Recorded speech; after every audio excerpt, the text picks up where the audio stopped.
ಇವತ್ತಿನ ಪತ್ರಿಕಾಗೋಷ್ಠಿಯ ವೇದಿಕೆ ಮೇಲಿರುವ ನಮ್ಮ ಶಿಕ್ಷಣ ಮಂತ್ರಿ ಮಧು ಬಂಗಾರಪ್ಪನವರೇ,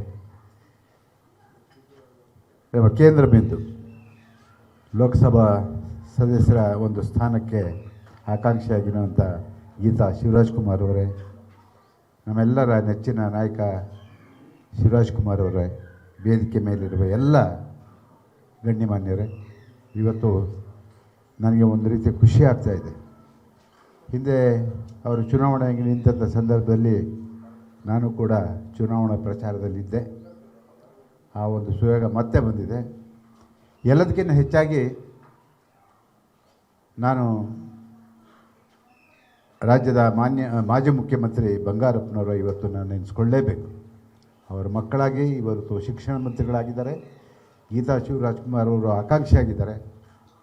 ಯಾಕೆಂತ ಹೇಳಿದ್ರೆ ಅವರು ಬಂಗಾರಪ್ಪನವರು ಈ ರಾಜಕೀಯ ನಾವೆಲ್ಲ ಎಲ್ಲಿವರೆಗೆ ಬದುಕಿರ್ತೀವೋ ಅಲ್ಲಿವರೆಗೂ ಕೂಡ ನಮ್ಮ ಎದೆಯಲ್ಲಿ ಶಾಶ್ವತವಾಗಿ ಇರ್ತಾರೆ. ಯಾಕೆ ಅಂತ ಹೇಳಿದ್ರೆ ನಿಮಗೆ ಗೊತ್ತಿಲ್ಲದೆ ಇರೋದು ಒಂದು ವಿಚಾರನ ನಾನು ಇಲ್ಲಿ ಹೇಳಲೇಬೇಕು. ಗೊತ್ತಿದೆ ಆದರೂ ಹೇಳಲೇಬೇಕು. ಯಾಕೆ ಅಂತ ಹೇಳಿದ್ರೆ ಅಂಥ ಗಟ್ಟಿತನದ ವಂಶದಿಂದ ಬಂದಂಥವ್ರು ಅನ್ನೋದಕ್ಕೆ ನನಗೆ ಖುಷಿಯಾಗುತ್ತೆ. 1991 ಇಸ್ವಿ ನವೆಂಬರ್ 11ನೇ ತಾರೀಕು ಏನು ಆ ಒಂದು ಕಾವೇರಿ ತೀರ್ಪು ತಮಿಳುನಾಡಿನ ಪರವಾಗಿ ಬಿದ್ದಂಥ ಸಂದರ್ಭದಲ್ಲಿ ಇಡೀ ಬೆಂಗಳೂರು, ಇಡೀ ಕರ್ನಾಟಕ ಬೆಂಕಿ ಆಯಿತು. ಆ ಸಂದರ್ಭದಲ್ಲಿ ನೀರಿಲ್ಲ, ಬಿಡೋದಕ್ಕೆ ಸಾಧ್ಯ ಇಲ್ಲ. ನಾವೆಲ್ಲ ಹೋದೋ ಬಂಗಾರಪ್ಪನವ್ರ ಮನೆಗೆ ಹೋಗಿ ಕೇಳಿದು, ಸರ್ ದಯವಿಟ್ಟು ನೀರು ಬಿಡಬೇಡಿ, ಸುಗ್ರೀವಾಜ್ಞೆ ಹೊರಡಿಸಿ ಅಂತ ಹೇಳಿದ್ರು. ಒಂದೇ ಮಾತು ಹೇಳಿದ್ರು. ಎಷ್ಟು ಗೌರವ ಕೊಟ್ಟರು ಅಂತ ಹೇಳಿದ್ರು ಕನ್ನಡ ಪರ ಹೋರಾಟಗಾರರಿಗೆ. ನೀವೆಲ್ಲ ಹೇಳಿದ್ದೀರಾ, ನಾನು ಸುಗ್ರೀವಾಜ್ಞೆ ಹೊರಡಿಸ್ತೀನಿ, ನೀರು ಬಿಡೋದಿಲ್ಲ ಅಂತ ಹೇಳಿದರು. ಸುಗ್ರೀವಾಜ್ಞೆ ಹೊರಡಿಸಿದ್ರು, ನೀರು ಬಿಡಲಿಲ್ಲ. ಇದು ಅವರ ಮನೆತನದ ಒಂದು ದಿಟ್ಟವಾದಂಥ ನಿಲುವು. ಏಕೈಕ ಮುಖ್ಯಮಂತ್ರಿ. ಯಾಕೆ ಅಂತ ಹೇಳಿದ್ರೆ ನಾವು 2-3 ಜನ 4-5 ಜನ ಮುಖ್ಯಮಂತ್ರಿಗಳನ್ನ ನೆನೆಸ್ಕೊತೀವಿ. ಕರ್ನಾಟಕಕ್ಕೆ ನಾಮಕರಣ ಮಾಡಿದವರು ದೇವರಾಜ ಅರಸು ಆಗಿರ್ಬೋದು. ಅವತ್ತಿನ ದಿವಸ ಬಂಗಾರಪ್ಪನವರು ಆ ನಿಲುವನ್ನು ತಗೊಂಡಿದ್ದಕ್ಕೆ ಇಡೀ ರಾಜ್ಯ ಅವ್ರ ಪರವಾಗಿ ನಿಂತಿತು. ಇವತ್ತು ಅವ್ರ ಮಕ್ಕಳು ಆಕಾಂಕ್ಷಿ ಆಗಿದ್ದಾರೆ.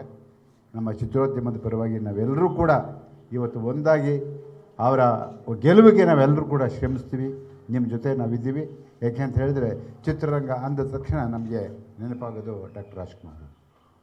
ಇವತ್ತು ನಮ್ಮ ಜೊತೆ ಇಲ್ಲ, ಅವರ ಆದರ್ಶಗಳಿದ್ದಾವೆ. ಹಾಗೆ ಶಿವರಾಜ್ಕುಮಾರ್ ಅವರು ಇವತ್ತು ಆ ಒಂದು ಚಿತ್ರರಂಗದ ನಟರಾಗಿ ಇವತ್ತು ಇಡೀ ರಂಗವನ್ನು ಪ್ರತಿನಿಧಿಸ್ತಾ ಇದ್ದಾರೆ.